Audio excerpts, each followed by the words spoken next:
जी, अस्सलाम वालेकुम रहमतुल्लाहि व बरकातुहू। सबसे पहले तो आज 15 मार्च है, इस्लामोफ़ोबिया का आलमी दिन है। और इस्लामोफ़ोबिया ये मौज़ू, ये टॉपिक, ये बड़ा ही सेंसिटिव, बड़ा ही अहम मौज़ू किसने उठाया था आलमी दुनिया में? इमरान खान ने। इमरान खान इस पर एक टीवी चैनल भी बनाना चाहते थे 3 मुल्कों के साथ मिलकर। इमरान खान ने कुछ मुल्कों से महातिर मोहम्मद, तैयब उर-रदवान और ईरान के हुकाम, सऊदी अरब, सब ममालिक से बात भी की थी। 223 दिन से जेल में बंद इमरान खान की वजह से, इमरान हुकूमत की कोशिशों से ये दिन मनाया जा रहा है। आज दूसरा इस्लामोफ़ोबिया का आलमी दिन मनाया जा रहा है। और आज इस्लामोफ़ोबिया के हवाले से बहुत कुछ करने की ज़रूरत है पूरी दुनिया में। हमारा मज़हब, इस्लाम, दीन जो दुनिया में सब मज़ाहिब से ज़्यादा सच्चा, खैर-ख़ाही वाला मज़हब, फ़लाह वाला मज़हब, इंसानियत की फ़लाह व बहबूद वाला मज़हब, ऐसा मज़हब कि जिसमें जानवरों के हकूक़ हैं, जिसमें परिंदों के हकूक़ हैं, जिसमें सब्ज़ दरख्तों को काटने से मना किया गया है और जिसमें कहा गया है कि एक इंसान को कत्ल करना मतलब पूरी इंसानियत को कत्ल करना और एक इंसान को बचाना मतलब पूरी इंसानियत को बचाना। और जिसमें मोमिन को एक जिस्म की मानद करार दिया गया है कि अगर जिस्म के किसी हिस्से में भी दर्द हो तो पूरे जिस्म में वो दर्द फील होता है। इमरान खान ने इस्लामोफ़ोबिया का मौज़ू उठाया, पूरी दुनिया उसने इस पे इमरान खान की इस बात को सेकंड किया और इस्लामोफ़ोबिया अक़वाम मुत्तहिदा ने इसको अपने चार्टर में शामिल किया और यूँ इस्लामोफ़ोबिया का आज दूसरा आलमी दिन है। और इसके लिए इमरान खान का शुक्रिया अदा करना चाहिए कि उन्होंने इस इतना सेंसिटिव, इतना अहम मौज़ू अक़वाम मुत्तहिदा के प्लेटफ़ॉर्म पर अमेरिका में, मुसलमान मुल्कों के सामने, पाकिस्तान में, पाकिस्तान से बाहर उठाया और आज अक़वाम मुत्तहिदा उसको मना रहा है। और अल्लाह करे हमारे दीन की जो असल शक्ल है, जो हमारा असल दीन है, जो अल्लाह, रसूल और कुरान का दीन है, वो पूरी दुनिया में पहुँचे और पता चले कि हम दहशतगर्द नहीं हैं, हम इंतहा पसंद नहीं हैं। हम बड़ी वो दीन है हमारा कि जो पूरी इंसानियत का, यानी अल्लाह रब्बुल आलमीन है तो रसूलुल्लाह सल्लल्लाहु अलैहि वसल्लम जो आखिरी इंसान तक के नबी हैं, वो रहमतुल आलमीन है। आज जहाँ इस्लामोफ़ोबिया का आलमी दिन मनाया जा रहा है, वहाँ कौमी असम्बली में आज फिर एक मरतबा हंगामा खेज़ दिन रहा। नारे, तंज़, फ़िक्रे, जुमले, जुगतें और इन्हीं नारों में, इन्हीं शोर शराबे में 7 ऑर्डिनेंस पास हुए हैं और वो सातों के साथ कहा जा रहा है, हुकूमत बता रही है कि आईएमएफ की जो वादे हैं आईएमएफ से हमने किए हुए हैं, उनको पूरा करने के लिए ये 7 ऑर्डिनेंस पेश किए गए हैं और इन ऑर्डिनेंस को पास करवाया गया है ताकि आईएमएफ से जो हमारा मुआहदा है वो हो सके। आपको मैं बता चुका हूँ कि आईएमएफ ने जो 7 मुतालबात किए हैं और जो आईएमएफ जिस तरफ चल पड़ा है, खैराती इदारों तक पहुँच गया है और आईएमएफ जिस तरह सब्सिडीज़ ख़त्म करो, मरात ख़त्म करो, ख़र्चे ख़त्म करो, महंगाई मज़ीद, बेरोज़गारी मज़ीद, टैक्स मज़ीद, गुर्बत मज़ीद। अल्लाह बेहतर करे, हमारा हाल अब अजीबो-गरीब हो गया है। कई मर्तबा कह चुका हूँ और ये बार-बार इसलिए कहता हूँ कि पता होना चाहिए कि हमारा अब हाल, हम उस जगह पहुँच गए हैं जहाँ कर्ज़ों का सूद देने के लिए, कर्ज़े वापस करने के लिए नहीं, कर्ज़ों का सूद देने के लिए हमें कर्ज़ा लेना पड़ रहा है। और एक वक़्त था, हमारे जो दोस्त मुल्क थे, वो जज़्बा खैर सगाली के तहत मोहब्बत भरे तोहफ़े देते थे। कभी तेल मुफ़्त कर दिया, कभी पैसे दे दिए, कभी मदद कर दी। उसके बाद सेकंड स्टेप आया कि फिर हमें इमदाद मिलने लगी। थर्ड स्टेप आया कि हमें ग्रांट मिलने लगी। फोर्थ स्टेप आया कि हमें कर्ज मिलने लगा। फिफ्थ स्टेप आया कि हमें सूद पर कर्ज मिलने लगा। ये फिफ्थ स्टेप चल रहा है कि हमें सूद पर कर्ज, जो हमारे स्टेट बैंक में पैसे पड़े हुए हैं जो दोस्त मुल्कों के, वो सूद पर पड़े हुए हैं उसका हम सूद अदा कर रहे हैं। और अब उसके बाद अगला स्टेप जो वो कह रहे हैं हमारे दोस्त ममालिक जो कभी हमारे दोस्त थे, ज़ाहिर है ये दुनिया जज्बात की नहीं है, मफादात की है, तो वो दोस्त ममालिक अब कह रहे हैं कि अब कर्जा कुर्जा भूल जाएं, अब सरमायाकारी करेंगे, आप बताएं हमें कहाँ इन्वेस्टमेंट करनी है। इसलिए इस्टेब्लिशमेंट ने, फ़ौज ने बिज़नेस काउंसिल एक बनाई है, सरमायाकारी काउंसिल, और उसके झंडे तले एक उम्मीद पैदा हो चली है कि सुर्ख फीता ख़त्म होगा, ब्यूरोक्रेसी की रुकावटें ख़त्म होंगी, कमीशन, चोरी, हड़प्शन, रिश्वत ख़त्म होगी और बाहर से सरमायाकारी आ सकेगी। अल्लाह करे ऐसा हो। लेकिन ये हम इस जगह पहुंच गए हैं कि अब हमें कर्जा सूद पे भी नहीं दिया जा रहा। वो कहते हैं कि अब आपको इन्वेस्टमेंट अगर आप चाहते हैं तो हम कर देते हैं। और साथ साथ जहाँ इन्वेस्टमेंट की बातें हो रही हैं वहाँ ये भी बताता चलूँ कि हम IMF के हुकूमत बनते ही उसका सबसे बड़ा टारगेट, यानी हमारी बदकिस्मती देखिए, स्याहबख्ती देखिए, बदनसीबी देखिए, कि सबसे बड़ा हुकूमती हदफ है IMF से पैसे लेना, 6 से 8 अरब डॉलर। अल्लाह करे कामयाब हो जाएं, हम सारों की इसी में फलाह है। मैं फिर एक मरतबा कह रहा हूँ कि 1988 से कभी तारीख पढ़िएगा, ज़रूर देखिएगा। 1988 से पहला पाकिस्तान और 1988 के बाद जब ये लोग जो अब भी हुक्मरान हैं, ये दो पार्टियाँ, पीपल्स पार्टी और नून लीग, जब इनकी बारियाँ लगीं तो फिर वो पाकिस्तान। दरमियान में परवेज़ मुशर्रफ का दौर ज़रूर देखिएगा कि परवेज़ मुशर्रफ के दौर में क्या था और उसके बाद क्या हुआ। जहाँ ये सारा कुछ चल रहा है, मुआशी बहरान के लिए कोशिशें हो रही हैं कि हल हो जाए, जहाँ इस्लामोफोबिया का आलमी दिन मनाया जा रहा है, जहाँ आर्डीनेंस पास किए जा रहे हैं असम्बली से, 7 आर्डीनेंस एक ही वक्त में, वहाँ मैंडेट चोरी, धांधली, उसका शोर है कि थम ही नहीं रहा। और आलिया हमज़ा हैं जो हमज़ा शहबाज से हारी हैं और इनकी हार को भी मशकूक कहा जा रहा है। जो बहुत सारे लोग हैं वो कह रहे हैं कि हमज़ा शहबाज हार गए थे मुबैना तौर पर, लेकिन आलिया हमज़ा हार गई। आलिया हमज़ा ने रीकाउंटिंग की, दोबारा गिनती की दरख्वास्त दी थी, वो मुस्तरद हो गई। एक तरफ आलिया हमज़ा की रीकाउंटिंग की दरख्वास्त मुस्तरद हो गई है, दूसरी तरफ मुस्लिम लीगियों की रीकाउंटिंग की दरख्वास्तें एक्सेप्ट हो रही हैं और रिकाउंटिंग हो रही है और लीगी जीत रहे हैं। कल आपको बताया था कि एक जगह जहां पाकिस्तान तहरीक इंसाफ की गुजरांवाला की सीट पर जीता हुआ उम्मीदवार था, वो हार गया और 7,000 पहले मुस्तरदशुदा वोट थे, अब 17,000 मुस्तरदशुदा वोट हुए और सारे मुस्तरदशुदा वोट लगता है तहरीक इंसाफ के निकले और तहरीक इंसाफ वो सीट हार गई। जिस तरह रिकाउंटिंग जारी है, इस तरह अगर ये रिकाउंटिंग होती रही तो मेरे ख्याल है उमर अयूब भी सीट हार जाएंगे, जो जिनकी लीड मेरे ख्याल से लाख से ज़्यादा है। और इसकी भी एक वजह है, मैं वो वजह बताता हूँ कि ये रिकाउंटिंग क्यों हो रही है और ये क्यों धड़ाधड़ मुस्लिम लीग नून जीत रही। मैं तो सोच रहा हूँ कि अगर किसी ऐसे हलके में रिकाउंटिंग हो जाए जहाँ मुस्लिम लीगी उम्मीदवार ही नहीं है तो पता नहीं फिर वहाँ कौन जीतेगा। और तहरीक इंसाफ और पूरी पाकिस्तान इलेक्शन 2024 के बाद अगर रिकाउंटिंग करनी है, इलेक्शन कमीशन साहब बहादुर ने, और ये बताता चलूं कि रिकाउंटिंग के बाद हाई कोर्ट है, अगर किसी को फैसला मंजूर ना हो तो फिर सुप्रीम कोर्ट है, जाया जा सकता है। लेकिन जिस तरह हमारी अदालतें इलेक्शन से पहले जो कुछ हुआ उस पर चुप रहीं, इलेक्शन के बाद जो कुछ हो रहा है उस पर चुप हैं, शर्म आ रही है। तो अगर रिकाउंटिंग करनी है इलेक्शन कमीशन साहब बहादुर तो लाहौर के हलके खोल लें। अली जफर ने कहा था कि 10 हलके खोल लें, आतिफ खान ने कहा था कि 10 हलके खोल लें, 10 हलकों का फ्रांसिक ऑडिट करवा लें। और ये फाफन ने भी कहा है और पिलडाट ने भी कहा है, यूरोपीय यूनियन के जो ऑब्जर्वर्स आए थे उन्होंने भी कहा है, और सारी पार्टियां कह रही हैं कि फ्रांसिक ऑडिट करवाएं।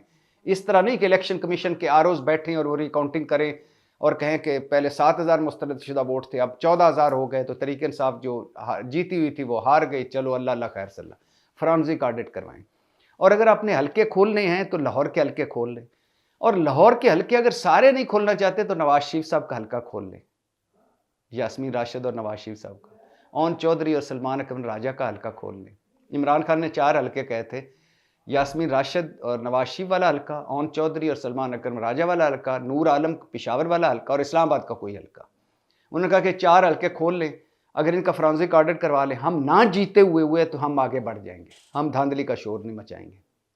लाहौर के हल्के खोल लें और वैसे मुझे कभी कभी ऐसा सोचता हूँ, हालांकि मैं गलत ही सोचता हूँ, कि 3 दफ़ा का वज़ीर आज़म नवाज शरीफ, और उसकी बारे में, उन नवाज शरीफ साहब के बारे में बताया जाता है कि वो मशकूक जीते हैं। मैं लफ्ज़ हारा हुआ इस्तेमाल नहीं करता, क्योंकि ज़ाहिर है बहुत सारी इसमें ऐसी चीज़ें आ जाती हैं। हमारे बहुत सारे तज्ज़ियाकार, बहुत सारे रिपोर्टर्स, बहुत सारे एनालिस्ट, बहुत सारे जर्नलिस्ट कह चुके हैं कि नवाज शरीफ साहब हार गए थे, मुबैना तौर पर हार गए थे, यास्मीन राशिद जीत गई थी। मैं सोचता हूँ 3 दफ़ा का वज़ीर आज़म, अगर मैं होता नवाज शरीफ साहब की जगह, तो मैं कहता कि नहीं भाईजान, ये मशकूक सीट नहीं चाहिए, कोई बात नहीं, 3 दफ़ा मैं वज़ीर आज़म बनाऊँ, मेरी पार्टी जीती है, और मैंने पंजाब पे राजा रंजीत सिंह के बाद मेरे ख़ानदान ने सबसे ज़्यादा हुकूमत की है। मैं आलमी सतह का इस वक्त सबसे सीनियर सियासतदान हूँ, आलमी सतह पर पहचाना जाता हूँ। एक मरतबा हार गया तो क्या हुआ? लेकिन नहीं, उसी मशकूक सीट पे वो जीते हैं, उसी मशकूक सीट पे उन्होंने हलफ उठाया, उसी मशकूक सीट पे उन्होंने वज़ीर आज़म, स्पीकर, डिप्टी स्पीकर को वोट दिया, उसी मशकूक सीट पर वज़ीर आज़म को वोट दिया, उसी मशकूक सीट पर सदर को वोट दिया, उसी मशकूक सीट पर सेनेट का वोट डाला उन्होंने। हैरान होता हूँ कि हम कब कब बड़े होंगे, कब एक हलके से निकलेंगे, एक सीट से निकलेंगे। अल्लाह ने और कितना देना है? जो बंदा 3 दफ़ा का वज़ीर आज़म बन जाए, उसे और क्या चाहिए? अच्छा, अगर लाहौर के हलके ईमानदारी से नहीं इलेक्शन कमीशन खोलना चाहता है, वो खोल ले, लाहौर के हलकों को उसको प्रॉब्लम है, तो गुजरात के हलके खोल ले। यानी आप ये कभी सोच सकते हैं कि चौधरी सालिक हुसैन, कैसरा इलाही, जो परवेज़ इलाही की अहली हैं, उनसे जीत जाएँ?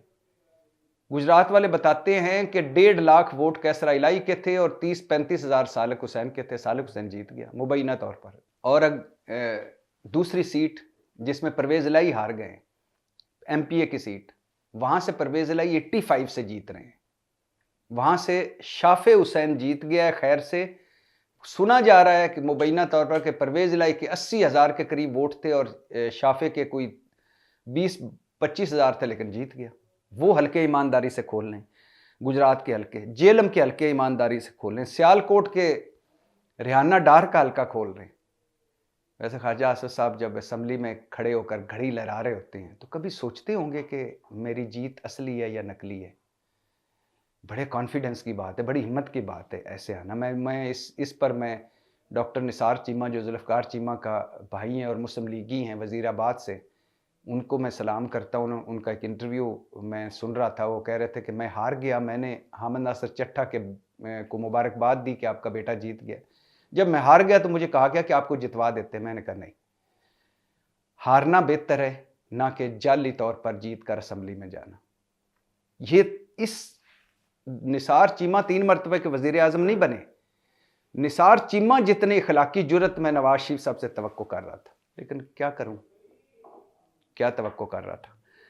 तो इस सियालकोट का हल्का खोल लें, रावलपिंडी के सारे हल्के खोल लें, इस्लामाबाद के हल्के खोल लें, तीनों मरी के हल्के खोल लें। अगर रिकाउंटिंग करनी है तो इनका हल्के खोलें, इनका फ्रांसिक ऑडिट करवाएं, कोई कमीशन बना लें पार्लियामेंटेरियन का, इंटरनेशनल ऑब्जर्वर्स का, और वो बनाकर तो इस पे आगे बढ़ जाए तो पता चल जाएगा कि क्या होगा।